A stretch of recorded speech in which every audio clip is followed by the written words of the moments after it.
ஈரோடு கிழக்கு இடைத்தேர்தலில் திமுக வேட்பாளர் வெற்றி பெற்றதை கொண்டாடும் வகையில் கோவையில் காங்கிரஸ் கட்சியின் மனித உரிமைத்துறையினர் கோவையில் பட்டாசுகள் வெடித்து இனிப்புகள் வழங்கி உற்சாக கொண்டாட்டம். கடந்த 5 ஆண்டுகளில் 3வது முறையாக தேர்தலை சந்தித்துள்ள ஈரோடு கிழக்கு இடைத்தேர்தலுக்கான வாக்குப்பதிவுகள் கடந்த 5ஆம் தேதி நடைபெற்றது.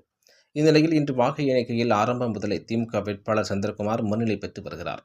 இந்நிலையில் இதனை கொண்டாடும் விதமாக கோவை புக்கடம் பகுதியில் காங்கிரஸ் கட்சி மனித உரிமைத்துறையினர் பட்டாசு வெடித்து பொதுமக்களுக்கு இனிப்புகள் வழங்கி மகிழ்ச்சி தெரிவித்தனர். இதனைத் தொடர்ந்து செய்தியாளர்களிடம் கூறிய காங்கிரஸ் கட்சியின் மனித உரிமைத்துறை பொதுச் செயலாளர் இமயம் ரஹமத்துல்லா கூறுகையில், இந்தியா கூட்டணியின் வேட்பாளர் சந்திரகுமார் வெற்றி பெற்றதை கொண்டாடும் விதமாக கோவை புக்கடம் பகுதியில் பட்டாசுகள் வெடித்தும் இனிப்புகளை வழங்கியும் கொண்டாடப்பட்டது. இதில் ஆண்கள், பெண்கள் என ஏராளமானோர் கலந்து கொண்டு மகிழ்ச்சியை வெளிப்படுத்தியதாக தெரிவித்தார்.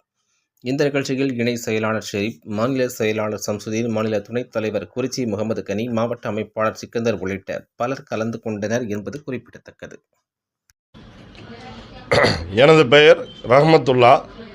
நான் காங்கிரஸ் மனித உரிமை பிரிவினுடைய மாநில பொதுச் செயலாளராக மக்கள் பணியாற்றி வருகிறேன். தற்போது நடைபெற்று கொண்டிருக்க ஈரோடு இடைத்தேர்தல் எங்களுடைய பாசமிகு தலைவர் EVKS அவர்கள் மறைந்ததன் காரணமாக இடைத்தேர்தல் நடந்து கொண்டிருக்கிறது. அதை வருத்தத்துடன் பதிவு செய்துவிட்டு தற்போது வேட்பாளராக உள்ள திரு சந்திரகுமார் அவர்கள் காலை முதலே முதல் சுற்றிலிருந்து பல ஆயிரம் வாக்குகள் வித்தியாசத்தில் முன்னிலையில் சென்று கொண்டிருக்கிறார். இது இந்திய கூட்டணிக்கு கிடைத்த வெற்றி என்றே நான் கருதுகிறேன். தமிழ்நாடு என்பது பெரியார் மண், ஈரோடு மட்டுமல்ல. ஆகவே இது சீமானுக்கு விழுந்த செருப்படி என்று கருத வேண்டும். சீமான் ஃபஸ்ட்டு அவர் ஒரு தொகுதியில் நின்று எம்எல்ஏவாக ஜெயிக்கட்டும். அதுக்கப்புறம் அவர் ஒரு அரசியல் வியாபாரி. இந்த தமிழ் ஈழத்தை வச்சுட்டு அவர் இப்போ ஒரு உண்மையை சொல்ல போனால் சீமான் ஒரு நடிகர், டைரக்டர் மட்டும் கிடையாது. ஆகவே அவருடைய இந்த திரைப்பட பாணியெல்லாம் தமிழக மக்கள்கிட்ட செல்லாது.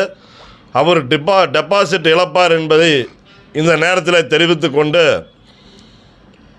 இனி மேற்கொண்டாவது சீமான் அவருடைய போக்கை நிறுத்தி கொள்ள வேண்டும் என்று மக்கள் இந்த தேர்தலின் வாயிலாக, வெற்றியின் வாயிலாக இந்தியா கூட்டணிக்கு தெரிவித்து கொண்டிருக்கிறார்கள். வருகின்ற 2026 தமிழக முதலமைச்சர் MK ஸ்டாலின் அவர்கள் செய்த சாதனையின் அடிப்படையில் தற்போது இந்த வெற்றி வந்துள்ளது.